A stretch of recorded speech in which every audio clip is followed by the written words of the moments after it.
नमस्कार मित्रांनो, परत एकदा नवीन व्हिडिओमध्ये तुमचं स्वागत आहे। Nalanda the centre of excellence तर्फे तुमचं मनपूर्वक स्वागत आहे। तुम्ही आतापर्यंत किंवा एवढे व्हिडिओ बघत आलाय तर त्याबद्दल तुमचं धन्यवाद। आपण जे चालू केलेले आपला अभ्यास व्यवस्थित चालू ठेवा, त्याच्यातच तुमच्या अभ्यासामध्ये भर म्हणून आपण नवीन व्हिडिओ टाकतोय अभ्यासाच्या रिलेटेड। ते व्यवस्थित बघा, प्रॅक्टिस करा, तुम्हाला एकदम परीक्षा एकदम सोपी होऊन जाईल। तुम्हाला आउट ऑफ मार्क पडतील, चांगले मार्क पडतील याची गॅरंटी आपण देतोय। गॅरंटी म्हणण्यापेक्षा तुम्हाला हेल्प करतो अभ्यासामध्ये।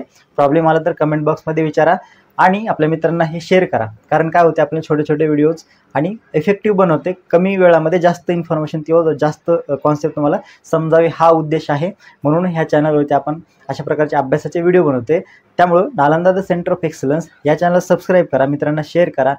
प्रत्येक व्हिडिओ काळजीपूर्वक बघा, नाही समजला परत बघा आणि जर प्रॉब्लेम काय असेल तर कमेंटमध्ये विचारा, आपण तुमच्या प्रॉब्लेमला सॉल्व्ह करू, कमेंटला काय तुमचं उत्तर देऊ। ओके, तर आपण आता पास्टमधले दोन प्रकार बघितले। आता पास्ट टेन्समधला तिसरा प्रकार आहे पास्ट परफेक्ट टेन्स, त्यालाच मराठीत म्हणतो आपण पूर्ण भूतकाळ। ओके, तर याला पूर्ण भूतकाळ म्हणतो, म्हणजेच कधी वापरतो हा टेन्स, जर तुमची एखादी ॲक्शन भूतकाळामध्ये चालू झाली, भूतकाळामध्ये संपलेली, कंप्लीट झालेली पूर्णपणे, तर त्यावेळेस त्याला आपण म्हणतो पास्ट परफेक्ट टेन्स, पूर्ण भूतकाळ। ह्याचं स्ट्रक्चर काय, तर तुम्ही अगोदर सब्जेक्ट वापरणार, सब्जेक्टच्या नंतर तुमचं हेल्पिंग वर्ब येईल हॅड आणि वर्बचा तिसरा फॉर्म आणि लास्ट आहे तुमचं ऑब्जेक्ट किंवा कॉम्प्लिमेंट। ऑब्जेक्टच्या नंतर कॉम्प्लिमेंट असतं, जो ऑब्जेक्टच्या नंतरचा पार्ट असतो तो कॉम्प्लिमेंट असतो, तो लिहिला नाही तरी चालते, सध्याला फक्त ऑब्जेक्टपर्यंत लक्षात ठेवा। आता हॅड जे आहे ते सर्व सब्जेक्टच्या पुढं तुम्ही यूज करू शकता, सर्व पर्सनल प्रोनाउन जेवढे आहेत, सिंग्युलर असेल, प्लुरल असेल किंवा सब्जेक्ट सिंग्युलर असेल, प्लुरल असेल, प्रोनाउन कोणते असतील तर तुम्ही त्यांच्या पुढं काय यूज करू शकता, पास्ट परफेक्ट टेन्समध्ये हॅड यूज करता। तर हॅडला दोन अर्थ आहेत, हॅडला काय आहेत, दोन अर्थ आहेत। ओके, जसं हॅव आणि हॅजला प्रेझेंट टेन्समध्ये हॅव आणि हॅजला दोन अर्थ होते, जवळ आहे आणि केलेलं आहे। एखादी ॲक्शन केलेली आहे तर त्यावेळेस जवळ आहे आणि केलेलं आहे होतं, त्याचंच पास्ट व्हर्जन आहे तुमचं, दोन जवळ होतं।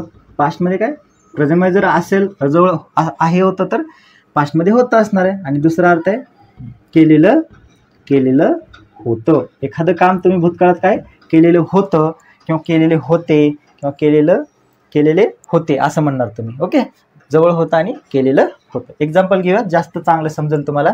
तर एक एक्झाम्पल बघा, पहिल्यांदा एक एक्झाम्पल मी काय करतोय, अफर्मेटिव्ह, निगेटिव्ह, येस नो आणि WH मध्ये करून दाखवते, बाकी मग सिम्पली आपण मल्टिपल एक्झाम्पल्स काय करतोय, प्रॅक्टिस करतोय। ओके, फर्स्ट आहे काय करणार, सब्जेक्ट घ्या कोणताही, आय किंवा ही घ्या, ही हॅड तिसरं फॉर्म काय, राईटचं written, he had written on the board, त्यांनी बोर्डवर काय केलं, BOARD, त्यांनी बोर्डवर लिहिलं होतं। अर्थ काय होणार याचा, त्यांनी बोर्डवरती लिहिलेलं होतं, बोर्डवर लिहिलेलं होतं।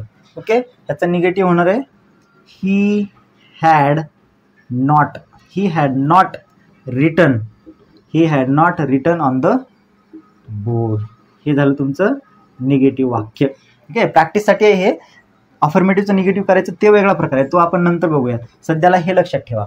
तिसरा आहे yes no type, had he written on the board, हे झालं तुमचं इंटरोगेटिव्ह। ओके, इंटरोगेटिव्हमध्येच येस नो टाईप। चौथं आहे WH मध्ये तुम्ही कुठलाही एक WH वापरा, हाव किंवा वाय घ्या, वेन घ्या, why had he written, WRITTEN written on the board. Okay, on the board कशात चेंजेस होते, काय चेंजेस होते तुम्हाला समजायला पाहिजे। आपण आता खूप पुढं आलेलो आहे ना, सब्जेक्ट अगोदर, त्याच्यानंतर हेल्पिंग वर्ब, मग वर्बचं तिसरं फॉर्म आणि ऑब्जेक्ट। इकडं फक्त एक हेल्पिंग वर्ब वापरायचं आहे येस नोला, आणि त्या इथं खाली WH वर्ड वापरायचं आहे। ओके, हे झालं तुमचं basic 4 sentences. Okay, affirmative, negative, त्याच्यानंतर येस नो आणि हे एकदा लिहून घ्या, स्क्रीनशॉट काढा किंवा तुम्ही काय रिवाईज करायला तुम्हाला काय हेल्प होईल। ओके, ह्याच्यानंतर आहे तुमचं पुढचे एक्झाम्पल्स आपण प्रयत्न करूयात किंवा प्रॅक्टिस करूयात।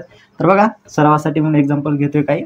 ओके, दे हॅड, पेन दुसरा वापरतो मी, ब्ल्यू पेन घेऊयात आपण। दे हॅड वॉकचा तिसरा फॉर्म काय येईल, walked, WALKD, they had walked on the road, ROAD, ते रस्त्यावर चाललेले होते। पुढं तिने स्वयंपाक बनवलेला होता, कसं होईल, she had cooked, COOKD, she had cooked food किंवा she had cooked for me, for us करा किंवा मी करा, काही चालते ते. अस म्हणजे आम्हाला, मी म्हणजे मला, एकट्याला किंवा एकापेक्षा जास्त लोकांना.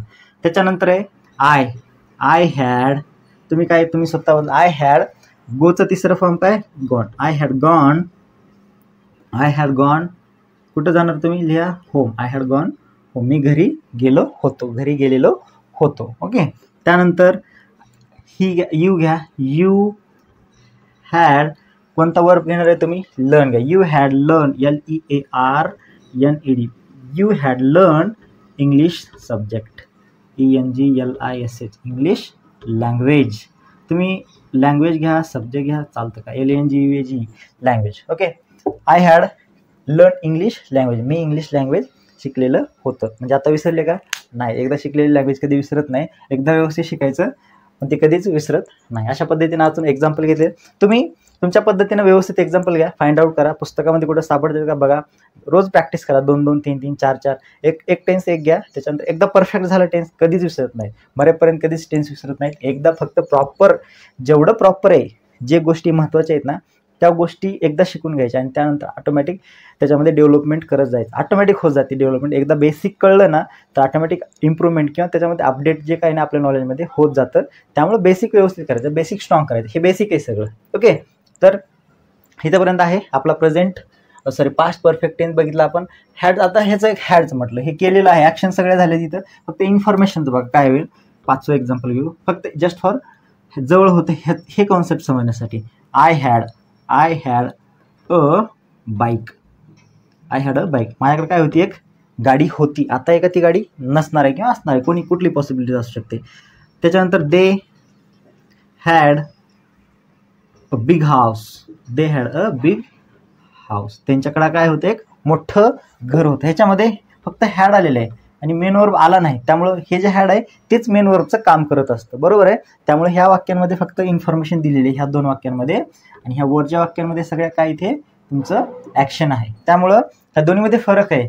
हॅडचा अर्थ 2 सांगितला, एक तर जवळ होते किंवा जवळ होतं किंवा ॲक्शन केलेली होती, हॅड आहे. ओके. सेम टू सेम आहे. व्यवस्थित समजून घ्या काय डिफरन्शिएस आहेत किंवा काय फरक आहे दोघींमध्ये, किंवा प्रत्येक टेन्समध्ये कसा फरक होत जातो तो तुम्हाला समजून येईल. Practice makes man perfect. जेवढी जास्त प्रॅक्टिस कराल तुम्ही, तेवढं जास्त तुम्हाला सिंपल जाणार. कुठलाही टॉपिक असो, कुठलाही सब्जेक्ट असो, जगातली कुठलीच गोष्ट अवघड नाही. जोपर्यंत तुम्ही त्या गोष्टीला फेस करत नाही, तोपर्यंत कुठलीच गोष्ट तुम्हाला सोपी जाणार नाही. त्यामुळं आमच्या तुम्हाला शुभेच्छा आहेत.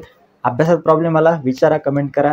आणि असे व्हिडिओज जे आहेत ते तुमच्या मित्रांपर्यंत शेअर करा, जेणेकरून ग्रामीण भागातल्या लोकांपर्यंत किंवा ग्रामीण भागातल्या विद्यार्थ्यांपर्यंत व्हिडिओ पोहोचतील.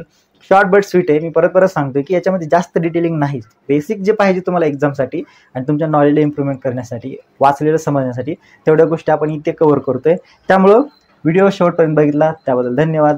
व्हिडिओला लाईक करा, चॅनलला सबस्क्राईब करा, मित्रांना शेअर करा. ओके. ॲज युजल आहे, हे सगळ्या इन्स्ट्रक्शन्स द्यावेच लागते तुम्हाला किंवा सांगावं लागते. ते तुमचं काम आहे, तुम्ही करा. त्यामुळे आम्हाला काय होते, प्रोत्साहन भेटत असते किंवा इन्स्पिरेशन भेटत असते की एक लाईक, एक सबस्क्राईब पाहिजे असते, बाकी काहीच नाही. ओके. स्क्रीनशॉट काढा किंवा लिहून घ्या. बाकी आपण नेक्स्टमध्ये बघूयात. धन्यवाद.